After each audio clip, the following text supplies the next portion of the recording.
Hello, and welcome to our continued conversation on this series on spiritual awakening. And this one is specifically focused on having a conversation with family members as we begin to experience these awakenings. So the last time I interviewed Michael, who is my son, and this week he's going to be interviewing me. So let's see what he's going to be asking us. Very well. Thank you. Thank you.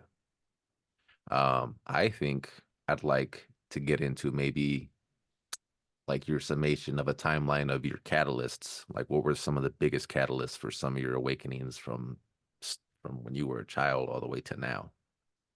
All right. So the first one that stands out for me is when I was 5 years old, Hmm. and I went to spend some time with family that lived in Oxnard. We were based in Los Angeles, and this particular aunt was very religious. She was Seventh Day Adventist, Hmm. and so anytime you went into their house, you had to behave according to their religious beliefs. So it was Friday night, and I was laying in her bed in the bunk bed, and the bunk beds were in the same bedroom that she and my uncle slept in. So they shared a room with their son. And when we went to bed on Friday night, I woke up in the middle of the night and I could see an image on the wall, and it was a picture, it was an image of Yeshua. Hmm. Um, to the right of Yeshua was Mary, Hmm. and to the left of Yeshua was a serpent standing Hmm. on its tail. And I couldn't believe what I was seeing because the images were moving. So the serpent was like doing this, Hmm. and Mary's dress was like billowing with the wind. And I was 5 years old, so I don't know if it was Mother Mary or if it was Mary Magdalene at the time because I hadn't been exposed to the other Mary. Hmm. But all night long, I tossed and turned, and I would turn away from the wall and then look back to see if it was still there. Hmm. And I would rub my eyes, go under the blanket, come out. And I think that it finally disappeared at sunrise. Hmm. So Saturday morning, we get up to go to church, and my aunt said, I heard you tossing and turning all night. Hmm. And so I shared with her what I had seen. So that dream stayed with me my whole Hmm. life, right? I didn't know what it meant. I assumed that the serpent was representative of the devil Hmm. and that Mary was representative of like the righteous path. Hmm. Oh, and here's the part that I forgot to mention. So Yeshua in the middle, his face kept changing with mine all night long. Oh. So I assumed that that meant that I had a 50-50 chance of either going the wrong way or the good way. Interesting. So that was one thing that stayed with me my whole life. Hmm. And then when I was 23, Before you jump, I wanted to ask, isn't there some sort of correlation between Mary Magdalene and some serpent and that being representative of like the Kundalini? yes, thank God. I ended up like, as I started learning about the energy and how it rises up the spine, Hmm. and when it reaches the third eye, that is us reaching a certain level of enlightenment. Yeah. So when I learned about the Kundalini energy and how it works within our own body temples, Hmm. I was like, I'm very relieved Yeah. that was a possibility. All right, so let's fast forward to when I was 23 and having gone through pretty much like a lifetime of traumatic events up until then. And like a lot of people, turning to substances, right, to not feel the pain. Yeah. So on this one evening, I had done marijuana, cocaine, methamphetamines, LSD, and drank alcohol. Holy smokes. And I felt like I was becoming unglued, untethered from this dimension. Hmm. And um, I was at a friend's house surrounded by people. She was having a get together, and all I wanted to do was retreat to to privacy because of what I was experiencing. And my brother showed up that night and he talked to me all night long. And it was because he kept engaging me that I felt like I didn't cross over into insanity. But for the next 3 days, I felt like everything was speaking to me. Mhm. I could sense the life energy inside of rocks. Everything was making sense to me. Um, Somehow I felt like I had caught a glimpse of how it is that the universe works. Mhm. And then I had gone out somewhere to run an errand and came back to my friend's house. I was staying with her at the time. Mhm. And while before I got back to the house, I was on Firestone and Southgate, Yeah. and there's some train tracks there near the steel factory. And so the rails had come down and I was sitting there and I had a vision while I was waiting for the train to go by. At the time I was 23, Mhm. but I saw an older version of me. And if I had to guess, I would say that it looked like I was in my 40s. Okay. And this version of me was standing on a stage with a clear plastic uh, pulpit stand, Mhm. and she was preaching. Oh. So and there was purple carpet, and I went home so confused. And I got home, nobody else was home. I turned on the radio Mhm. and I laid down in my friend's mother's room, and she had the radio set to a Christian station. Yeah. And the story that was unfolding on the radio was that Moses was speaking with God, and God had just asked Moses to lead the people out, the Jewish people out of Egypt. Mhm. And Moses said, "Why would they ever listen to me?" Mhm. And I would have no idea what to say. Mhm. And that God then said to Moses, "When the time comes, it will be me that does the speaking through you. Yeah. You just say yes." So fast forward that to, I think it was in 2001 when I went to Sedona for the first time. So I was in my early 30s. Mhm. And it was the first time that I had done anything away from your dad. Take Mhm. a trip without your dad. And your dad and I had been together for many, many years, Mhm. with the occasional breakups in between, right? But I knew that I was very unhappy, and I had been contemplating suicide for a long time, for a good portion of my life. And I decided to go to Sedona as a last stitch effort. I needed something to change because I didn't feel that I could stay here much longer. Yeah. So it was 2001 and I went for 11 days. I don't think you'd ever shared that before. I don't think I had either. Um, I went for 11 days and I saw like three different types of practitioners and or healers each day. And I would have time in between to go hiking and go eat and journal. And every day I would go and I would cry into the canyons. Back then, there was hardly any people in Sedona. Um, and I thought, I don't know how I ended up here in Sedona, but I felt like I needed the vastness of her canyons to hold the amount of emotion that I was releasing. Yeah. Because I don't think I had cried very much, even though I had been through a lot of difficult experiences in life. Mhm. So it was like one of the first times that I started to like let that out. And so in Sedona, there was a lot of healing, there was a lot of crying. Um, and then they sent me back home. And I thought before I came home, I met with the lady that organized my trip. And I said, "You've shown me all of this, and I'm supposed to go back home?"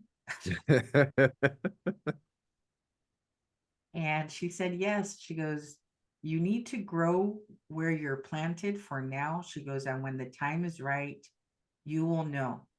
Because I felt like I just had this huge awakening, and I thought I had to leave my marriage and leave my job because both environments were toxic.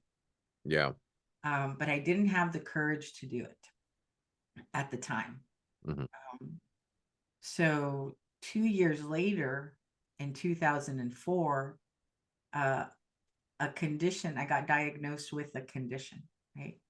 And Hmm. my immune system was attacking my motor nerves, which meant that the nerves that allow your muscles to move were not functioning. So I had lost mobility in my hands and my legs. And your dad said to me, you certainly can't leave me now, right? Who's going to take care of you? And when he said that, I thought I got frightened by the idea that I would be paralyzed and in his care. Yeah, right. That is scary. And it gave me the courage I hadn't had before to leave, to take a chance on me. Yeah. I'm like, I'd rather die trying than not try at all at this point. Um, so that was in 2004. And 2007, I had subscribed to something called Spiritual Cinema Circle, Hmm. and they would send me DVDs or CDs of spiritual movies once a month. Hmm. And on this one CD in 2007, it showed a church and it showed a choir, um, and everybody was wearing very bright colors. And then this man started speaking, and there was something about him. Hmm. And I thought, oh my God, I wish I knew where that church was. I would love to go there. Hmm. And I assumed it was very far, far away. Fast forward to the end of 2011. Um, I decided not to go out for New Year's Eve. And my brother and I scheduled a hike for New Year's Day to begin the day on the right foot, in the right frame of mind, right? Not waking up hungover. Um, and so we went on this hike, his wife and I and him.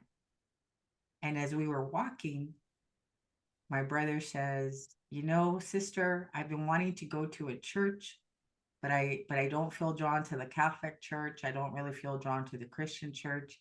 And I go, "You know what? I saw a church on a DVD, Hmm. and it turns out that it's in Culver City." And I lived in Long Beach. And I thought, I go, "But I've never gone because it looks really big and I'm too shy." And so he said, "Next week, let's go." So we went the second weekend of January 2012. We ended up at Agape in LA. And it was Carlos, Renee, and then me sitting down. Hmm. And we had never been there before. Right. But when we walked in through the doors, I saw the purple carpet and the clear pulpit, Hmm. and that was the vision that I had. That was the pulpit I had seen in 1993 when I was 23 years old. Yeah. What are the chances that a church has purple carpet?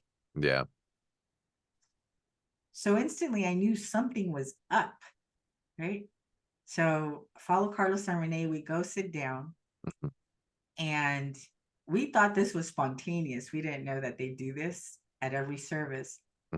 But the guy sitting in front of Carlos, my brother, turns around and looks at him, and he says, "I see the God in you. I know who you really are. Hmm. You're an instrument of the divine, here to express God and to share your gifts." And Renee and I turn around and look at each other. We're like Carlos is special. Like,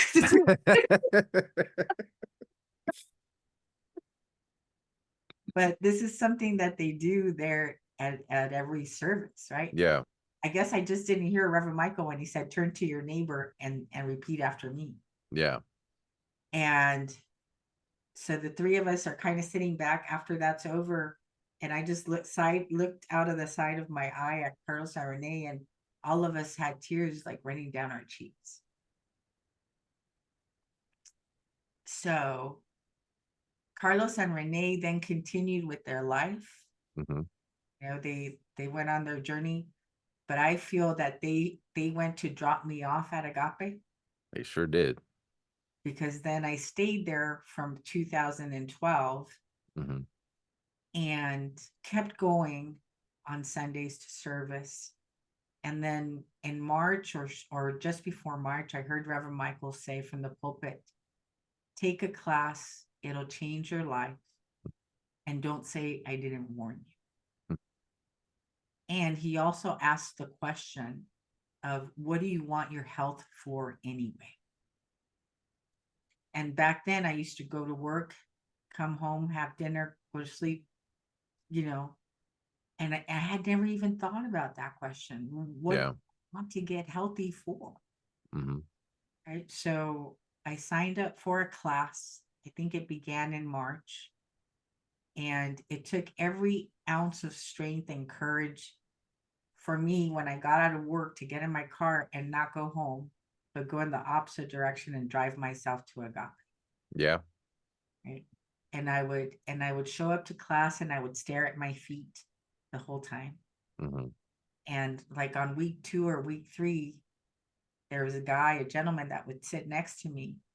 And one day he said, Cindy, he goes, your shoes at night are nice and all, but are they that nice? Yeah. And I thought, yes, to call me, to disturb me in my shell. Yeah. But he and I ended up going through every prerequisite class, because that was my first and his first class. Is this Willard? This is Willard.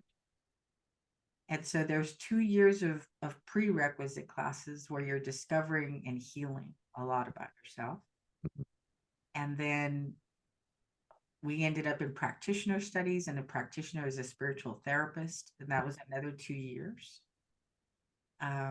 And then when they started their ministerial program in 2016, I didn't want to go because I thought, I'm doing enough.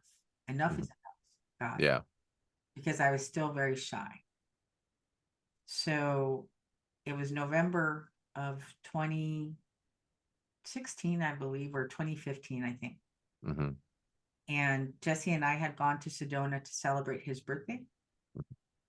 And we were on a mountain, and we were doing a hike, and the hike should have taken an hour and a half.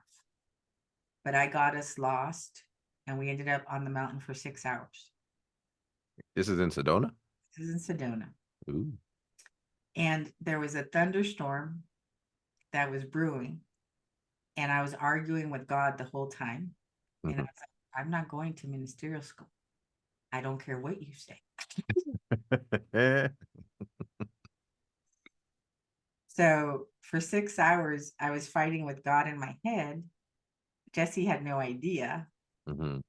That was why I couldn't find my way down the mountain, because I was like in constant battle. Yeah. So that night, we finally get back to the hotel and we go to sleep. And I have a dream. And in the dream, Reverend Michael shows up and he says, as you walk, you will heal. And I thought, like, that can't be a part of what I need to do to heal. Please don't let that be a part of it. But he meant it, right? As I walk my walk on this, Yeah. that is what will facilitate my healing. Yeah. So when we got back at the end of the weekend, or here's what happened that morning, I woke up and my hip had gone out. So Reverend Michael says, as you walk, you will heal. My hip is not functioning at this point, right? Come home. I think I'm still arguing for 3 more days with God, not wanting to do it. Hmm. And then I finally give in, fill in the application, submit it, and my hip goes back into place. And Miraculous. mhm. And so then there was, 4 years of ministerial studies and more healing, and so forth and so forth. So are we caught up to now for like your last major, I guess, awakening. And yeah, and you know that there's always more, right? There's Yeah. these other events in between and after. But that was really, I believe, like the last of the major resistance that I had. Hmm. I was picking up on a lot of like synchronicities as you were talking about this stuff, like the purple, like in tarot is representative of like karmic justice on the justice card.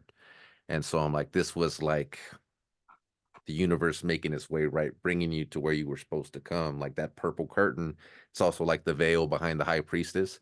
But like, so I was picking up on that. I'm like, it's no coincidence that that purple stood out, and like this is what kind of set you on your path that way. Um, and then you were mentioning the hip, how that went out, and the things that are gonna heal you as you walk. I'm like, that's been the focal point for me all week. Like things that I thought that I was getting past or that I had already taken care of, and like rearing its ugly head under the full moon yesterday, and like another powerful dark night of the soul. Is like amazing, amazing the synchronicity. So like I kept quiet as you were talking, but I was like, um, I wanted to circle back and ask you how you would compare the experience when you were on that binge when you were what, 23 you said, and you had all those that cocktail, and then how would you compare that experience to like a guided plant medicine ceremony now? So interestingly enough, right? Because I've been on a healing journey, I had always been interested in ayahuasca as a Hmm.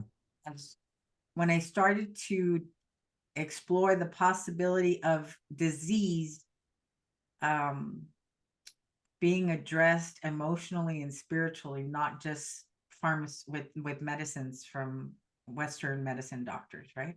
Hmm. Um, so the first time I did ayahuasca, to me, it felt, I believe that it should be done in a traditional setting, as traditional as possible, Hmm. as available, never recreationally like I did the first time. Okay. I feel I got very lucky with that first experience of seeing, on the other side of the veil in 1993. You had ayahuasca back then? Oh no, that Oh, was okay. comparing, like, so the first experience was the Hmm. outside, right? Okay. Okay. So that was, no one should really have to uh, be introduced to beyond the physical realm in that setting. Yeah. There is something to be said about approaching it with a reverence Hmm. in a sacred setting where the energy has been prepared, Hmm. and where it's being facilitated by a shaman or someone that has been studying for a while, right? Hmm. Um, because that allows you to also relax, Hmm. and it does allow you to go into the crevices of the subconscious and even your soul, right? Hmm.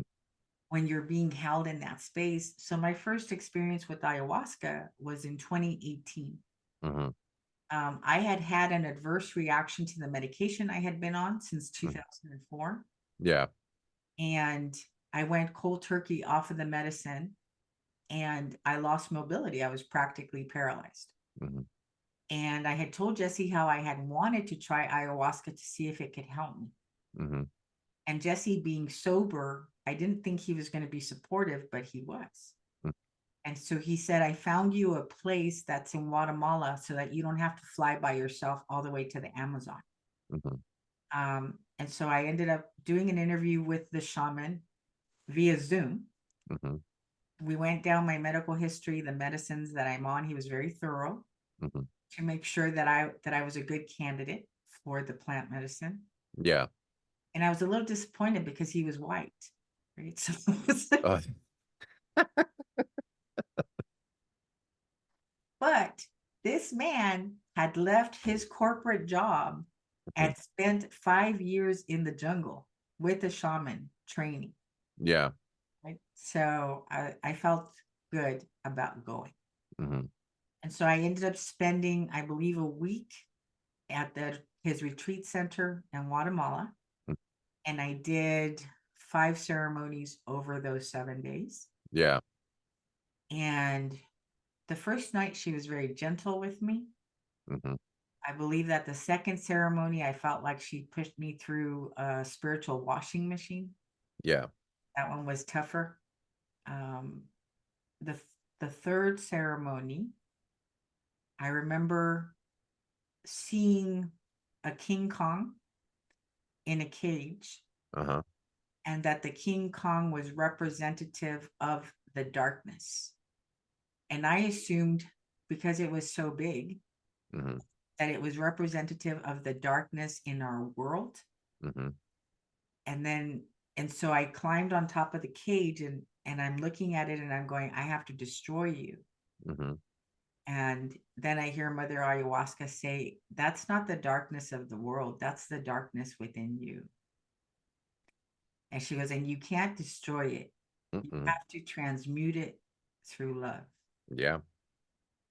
So when I came home, then I began the journey of how do I even begin to heal this darkness through love, Yeah.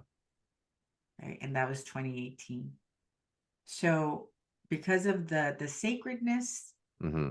facilitators, um, I was able to dive to that level.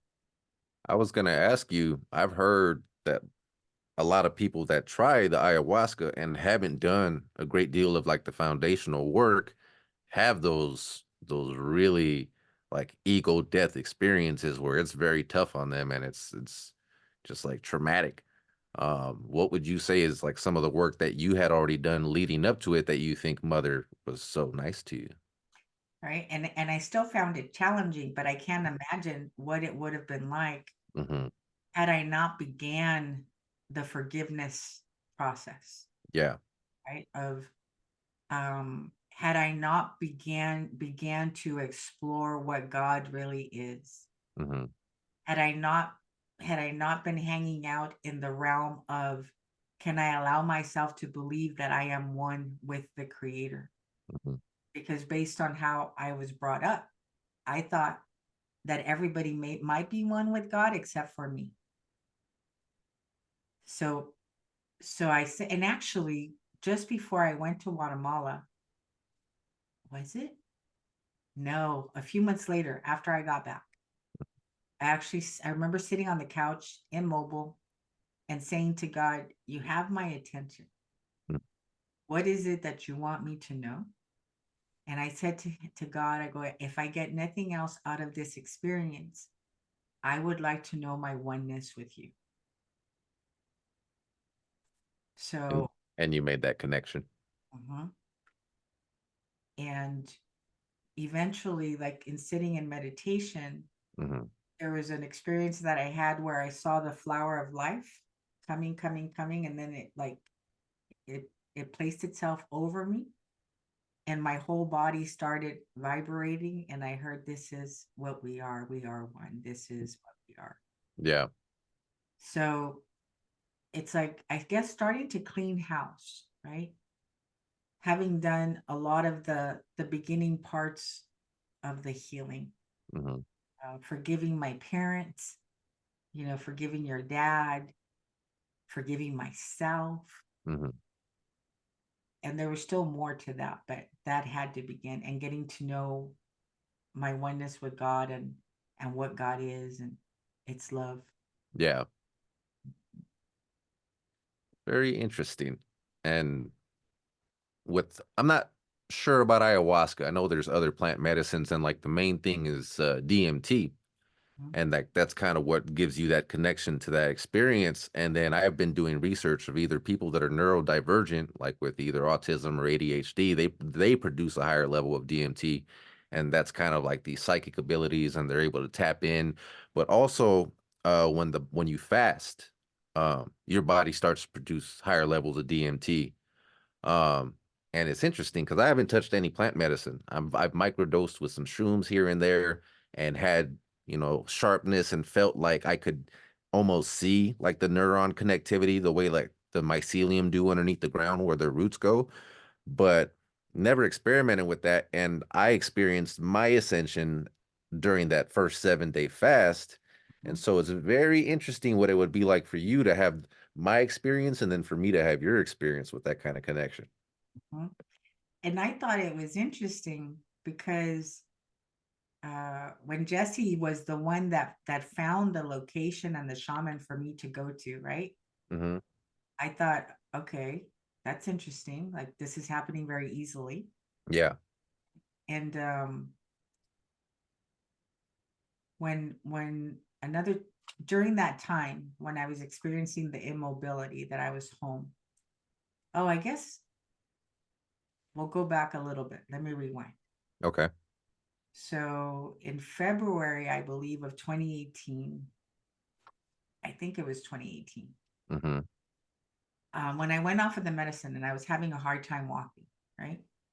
And my friend Adrian, that she's one of my oldest friends, um, she was going to turn 50, and I've known Adrian since I was 14.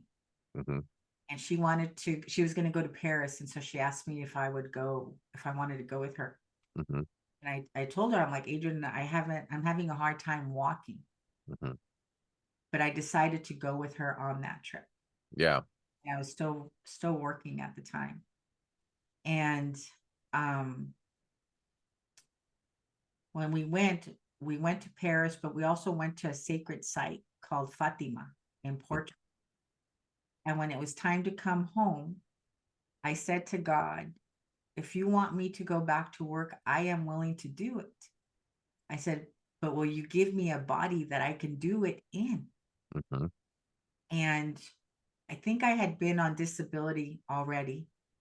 Um, and I had been being investigated by the insurance company to see if it was true that I have this condition, right? Hmm. And every month every week almost, it was like a form of harassment because Yeah. their questions came with a tone of disbelief. Of course. So every time the phone rang, like my stress level would go way high. Hmm. I always felt like I had to defend myself. And on the plane, when I asked God, give me a body, I'll go back to work. Tomorrow, if you give me a body that works, I will go. Yeah. The next day, the phone rang, and it was the same lady that had been harassing me for 9 months from the insurance company. And I like got all the courage that I could from my stomach and out my throat. And I answered the phone and I said, I will not be afraid anymore. And I'm like, hello. And she said, Cynthia. And I said, yeah. She goes, we've concluded our investigation. We've determined that you are permanently disabled. She said, and you have a policy through your job, which I was not aware of. Hmm. She said that it's a long-term policy and we will be paying you 75% of your salary until you turn 67. And you don't have to work anymore. So there was that. Um, and right around that time, I was sitting at home watching Gaia. Hmm. That's not true. Was it? Yeah, I think I was. I think it was Gaia. Hmm. And there was an episode on Gaia where they were showing a shaman that was in San Luis, Hmm. Colorado, and it's Mexico bordering with Arizona. Okay. And he worked with the toad medicine known as Bufo alvarius. Hmm. And they recorded him facilitating ceremonies. And they had mentioned how it helps people with PTSD, and that there was an epidemic in the villages near that town. There these villages are inhabited by a tribe called the Seti tribe, Hmm. and crystal meth had taken the tribes over. Hmm. So, and including this shaman who Yeah. who used to be a Western medicine doctor in Hmm. Mexico. All of them had been addicted to methamphetamines. Hmm. And with one ceremony of Bufo alvarius, Hmm. the doctor was healed, And then he started healing all of the indigenous people. Yeah. He started working with the toad. He got trained and he started working and helping the indigenous people. Hmm. So when I watched that, I thought, could it be my past meth use that has something to do with the condition? Would I benefit from that ceremony? Right. Hmm. So I reached out to Octavio, that was the shaman, and I couldn't believe that he responded within 10 minutes. Oh. Mhm. He responded and he said that he thought that I would benefit from it. And then I think then the following, like a few days later, I saw an episode on Vice, not a Hmm. channel I usually watch, but somehow I ended up watching it. And there was a series called Hamilton's Pharmacopoeia. I've seen that one. And he is recording another shaman named Dr. Jerry, Hmm. right? So Hamilton does the bufo, and he's like laying in a canyon with a little stream near the water, and Hmm. he starts saying, "It's all love. It's all love." Right? That sounds like a pleasant experience. He had a pleasant experience. And so I reached out to Dr. Jerry, and within 20 minutes, Jesse and I were scheduled to drive to San Luis to go see him. Hmm. So, any questions so far before I keep No, going? no, we're still good. We're still good. Okay. So, mind you, I'm on a healing journey, right? I'm looking to heal. So now we have an appointment. We're going to go meet Dr. Jerry slash shaman Hmm. in San Luis Rio Colorado. My dad had been trying to get me to go see him because I hadn't seen my dad since I was 14. Hmm. I'm now in my late 30s. 2 years back, my dad had found me on Facebook, and he's like, "When are you going to come see me? When are you going to come see me?" I'm like, to myself, I'd say, "Never. Why would I even want to go see you?" Hmm. Right. But then it turns out that to get to this shaman, I'm going to basically drive past the front of my dad's house. Oh, So no coincidence there. no coincidence. But I told my dad, I'm going to come and see you. Yeah. At first, I'm going to go past your house to meet with a shaman and do this medicine. Hmm. So that's what we did. We showed up at Dr. Jerry's, and I'm assuming that he had rented a house. I don't think it was his. And there's a place called Puerto Peñasco, Hmm. which is like an oceanside town. And the house that we met him at was inside of a wildlife preserve surrounded by water. Okay. So he said, we're going to be doing the ceremony outside. So we went through the sliding glass doors through the kitchen to the backyard. Hmm. And it was like sand. And then there was a deck. And then there was water. So we laid out there, and I thought I was having a very mild experience. Hmm. There was some challenging parts. I saw myself in a past life as a knight in full armor on a horse, Hmm. killing people with my sword. Hmm. And every time that my sword made contact with someone's flesh, I could feel the pain in my own body. Mm. And so the tremendous pain in my heart from that. Yeah.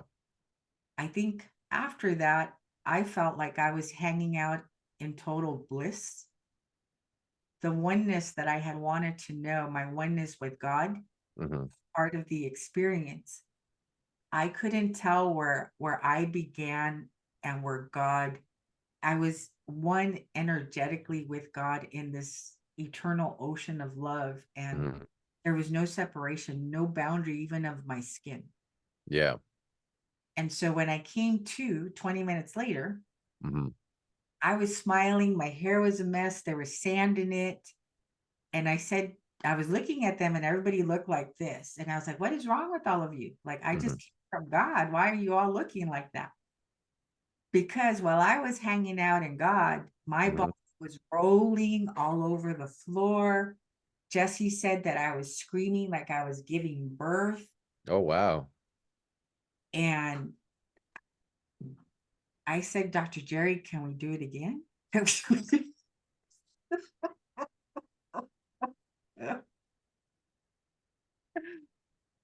So Jesse went after me. Mhm. He had his own experience, and Was his similar to yours? his was different. What he shared with me was, I think that his concern at the time were his two daughters. That Yeah. he had two teenage girls, and he said that his daughters showed up in the ceremony and that they said to him, "Go do you. Mhm. We're good. Yeah. Go do you." And he said that the ant that was on the floor that was this big grew to like 6 feet tall, Oh, wow. and then it was instructing him and teaching him some things. Mhm. So I did the second ceremony. I don't recall much of what went on other Mhm. than the euphoric bliss. Mhm. And we went back to the hotel, the resort where we were staying when we finished. Mhm. I I think I was fine that night. We had dinner, and in the morning we went into the ocean and the water was lukewarm and it was about 8:30 in the morning. Yeah. And I told Jesse, we're sitting down because it's very shallow water, and I'm sitting down up to my waist in water, and I feel the effects of the medicine coming back. Mhm. And I got up and I said to Jesse, it's back. And I ran to the room, Mhm. and I got reactivated. Mhm. Right. So I said, call Dr. Jerry, ask him what to do. How do we make this stop? Yeah. I went into panic mode thinking that maybe it was going to never end. Mhm. Right. So Dr. Jerry instructed Jesse to play 432 hertz music for me. And he said, basically, just keep an eye on her and play that music. Interesting you bring that up. Why so? I hadn't been dreaming much. That was like the trade-off with my awakening. I became awake and then I stopped my lucid dreaming for 4 months or so. And just this week, I have the habit, one, I don't sleep much, but I usually use the TV and the background noise to help me fall asleep. Well, I decided I was kind of sick of it, and I said, I'll try anything. So I turned off the TV, I put my earbuds in, and I put in some frequency music specific to like the third eye. So it was like, I don't remember if it was like 963 hertz or 369 hertz. I forget which. But I went to sleep that night, and mind you, it wasn't long periods of sleep or restful sleep, but my dreams came back like that. And I'm a huge subscriber to like frequency, and I believe that's going to be something I like immerse myself in studies for the rest of my life. So it's very interesting. Yes, that was the first time we had been exposed to that information. Hmm. Since then, I have continued to work with the different frequencies. Hmm. But that day, I was in an altered state. I Hmm. stayed in bed. Yeshua showed up in the room. A 20-foot toad stood guard at the door. Hmm. I felt surgeries taking place. I could feel invisible hands working on my body. Hmm. Um, I didn't sleep. I couldn't sleep. Jesse would come in periodically to check on me, and Hmm. I was still in another dimension. Yeah. So I said, call my dad and tell him we can't come see him. And I think the following morning, he goes, I didn't call your dad. You're going to have to call him and tell him yourself because there's no way that you should go home without going to see him, Yeah. because that was part of what was required for my healing. Yeah, for sure. So he wasn't letting me off the hook. So I could barely walk and I didn't feel very good. Hmm. And we arrive at my dad's house, and it's basically a wooden shack, right? Like plyboards put together with aluminum for a roof. Yeah. Very, very poor. And when my dad saw me get out of the car and that I could barely walk, his tears came down his face. So I thought that that was me going to say goodbye because he was old, Mhm. right? And I'm just like, well, I'll go see him once and that'll be it. I'll be done with it. Yeah. But no, it was the beginning. Surprise, surprise. Surprise. So we continued working with Dr. Jerry. Jerry Hmm. would come to LA. He became kind of famous because he facilitated a ceremony for Mike Tyson, Yeah. which allowed Mike Tyson to have a complete transformation. Hmm. Right. So every time he would come to town, we would meet with him and he would facilitate more. So, like for people that would be interested, and I know people personally that have a deep reverence and respect for it, and they're kind of waiting. It's calling them, but they're kind of waiting for their cue for it to appear kind of organically. What would be something like that you can describe for like when you just had your confirmation of its time and this is the specific plant medicine that I'm meant to work with? Well, like when it came to ayahuasca and the fact that my sober boyfriend at the time Hmm. was the one that organized the whole thing for me, Hmm. that was my cue of it's time. Yeah. And then with Bufo, I lived in a high rise in downtown LA, and the toad was in the Sonoran Desert, but it found me through my television set, Hmm. right? And the fact that Dr. Jerry responded so quickly and within 20 minutes we were I knew I was going to go somehow. I didn't know how I was going to get there. Yeah. And when I told Jesse, he said, "I'll drive you." And Hmm. got there, even though he's sober, he said, "And I will do it too." Confirmation. All the way. And then when it turns out that I was going to see my dad as a result of the toad calling me to that part of Mexico Hmm. to heal a 20-year separation, Yeah. you can't deny the divine intelligence behind it all. Yeah. I wanted to touch on you mentioned this was news to me, those suicidal thoughts. Mhm. At what point throughout this journey in any of these experiences, or do you still struggle with those kind of thoughts, those pervasive thoughts, or was there any point specifically where like that was taken from you? It was, I remember, I'm trying to remember at what point, I don't remember exactly at what point Hmm.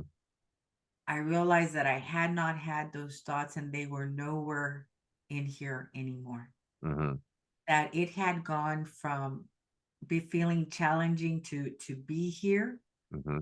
to feeling excited about life. Hmm. So I want to say probably around that time of the plant medicine. Hmm. Mhm. Very interesting. Stuff they don't want you to know. So uh-huh. They'd rather give you benzodiazepine and all these other just stuff that just knock you out and sedate you and make you less of who you are and disconnect you from source. Right. It must have been like right around that time, Hmm. sometime during or after 2018. Hmm. Um, I remember at your wedding, right? I had been off of the my medication and I didn't realize how weak I had become. Yeah.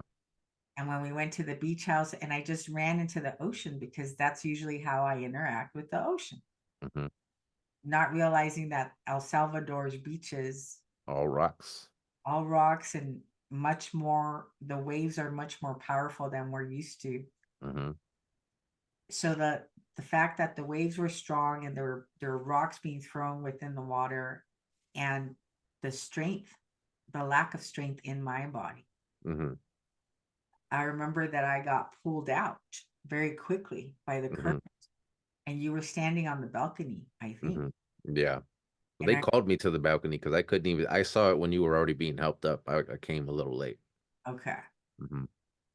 And I remember saying to God at that point, Hmm. I think at that point I was still not I still hadn't made it over the hump of being excited about life. Hmm. But I said to God right then and there, I said, please don't let me die right here. It's his wedding day. It will be like, what they remember on their wedding celebration. Mhm. And I go and I don't want to die in front of him this way. Yeah. And so I took a deep breath in and said for the first time, I said, I need help. Hmm. And it was the first time I think that I had actually asked for help from God, Hmm. right? I had tried to do it on my own. Yeah. And when I took that breath and I put my face down in the water and I gave it all I had, Mhm. I was shocked when I touched land Yeah. because I felt like something picked me up and put me down. Yeah. And so that was June of 2018, I believe. Yeah. That was that time. So I think it was right around there Hmm. when that shifted. My desire to want to stay Yeah. as well. Like I said yesterday, that full moon was kicking my ass. Uh-huh. And since I've, gone through this, like being conscious of being an empath, I pick up on a lot of energies now. And I've been experiencing things that I've never experienced my entire life. Things like anxiety, things like depression, suicidal thoughts. And it was like yesterday, I was going through it and feeling all of these things, that this anxiety that made me want to tear off my skin, and these intrusive, pervasive thoughts and things that I'd never. And I was like, fuck, man. I'm like, what is going on here? And I felt like I was being exposed to this to gain another level, like a deeper level of empathy and sympathy for people, because I had always felt for people that felt that way, but I couldn't relate because it almost felt like mental health, like wellness, was a luxury for people that came from like a lot of the places that we came from. It's just if you had kids, single parents or whatever it is, you have to just go, go, go. So it's like you don't even get the option of, oh, I'm incapacitated by this condition. And I felt like it was put on me to have that understanding that I always kind of desired, because I empathize. And then I took it out in the gym. I'm usually very quiet working out in the gym. And yesterday, like I was just roaring it out. And I was like, I need help with this one. I was like, help me, help. And then I just like immediately it was like, okay, you got to see it. You're good now. Wow. But I was like, where the hell did this come from? I think, I mean, I love your intuition, the guidance that it gave you, that it was for you to be able to empathize, Hmm. and that it wasn't necessarily yours. Yeah, it was a trial by fire. And I'm like, I know this isn't mine. I've never experienced anxiety. I've never really experienced depression, never really experienced suicidal thoughts, not in the conventional way that people just like want to check out. Mhm. It was like more like mine came from a vindictive place of like, you piss me off so much right now that like I would do it just to leave this on your hands. Like that's the only time I've ever experienced those kind of thoughts. Yeah, But I've never been someone like, oh, I just need to check out. So I'm like, I felt like it gave me that understanding of people that experience crippling anxiety and depression and suicidal thoughts. And I was like, okay, I got something else in my tool belt now. right. And the thing about it is that when you do choose that as an option, because we are eternal beings, we do not ever cease to exist. Hmm. So whatever we're not learning here, we're still going to go through or experience or continue our learning around it in a non-physical dimension, Yeah. right? So I feel that if people knew that whatever pain you're feeling here may actually continue as you take off, as you release the body. Yeah. So why not stay and just do it here? Yeah. Hmm. And I felt like it was very important because I've identified a part of my purpose going forward as like a healer. Like I intend to be able to utilize that gift of mine. And it's like, well, you got to know what it is. You have to be able to identify that in someone to be able to heal it. So I kind of felt like that's what that was yesterday. Yeah. And there's a there was an individual in our family who killed Hmm. herself when she was 18. Hmm. She was my aunt, my mom's sister. I think I only knew her for a year before she died. I think I was a year old before she committed suicide. Yeah. And they went through so much trauma, right? They had been kidnapped from their parents. She had been brought from Mexico to the US at the age of 4, Mm-hmm. only to end up in foster care. Her sister then turned her over to social services. Mm-hmm. So she got separated from her other siblings, was in foster care till she was 18. Mm-hmm. She came out at 18 when I was a year old. Went to split her time living between our house and my aunt's house. My mom and her sister lived next door to each other. Mm-hmm. And I believe that there was a lot of dysfunction in both households. Mm-hmm. So she decided enough was enough and she checked out. Mm-hmm. So I believe that we pick up the baton and then we heal what our ancestors, the people in our lineage were Mm-hmm. not, that we take it on, Yeah. right? So if there was still some residue around that, that might have been what you were experiencing. Oh yeah, that was intense. And I was like, I know this isn't mine, but okay, we're going through it. The only way out is in. And you're right, the moon has a lot to do with it, right? The moon affects the tides in the ocean. Mm-hmm. So our emotions are like an ocean that rise with the Well, moon. when I'm ruled by the moon, I'm Cancer, you know.